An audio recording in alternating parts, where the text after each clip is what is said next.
last month tulikuwa Central Region through Tujiamini initiative.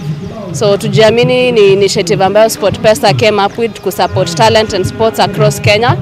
And kuja kwa upande wa football tunaangalia teams za regional and below. Na target yetu ni kucreate impact na waweze pia kuinuka waingie ligi za juu.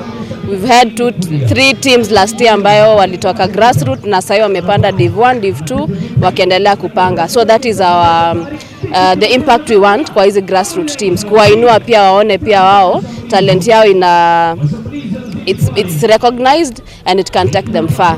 Now from here we'll host a national Cheza Dimba in Nairobi come end of year with all the regional winners we've made throughout the year. Na hao ndio wamekuja hapa leo. We have 8 teams today competing, female and male. So we have 6 male teams and 2 female teams.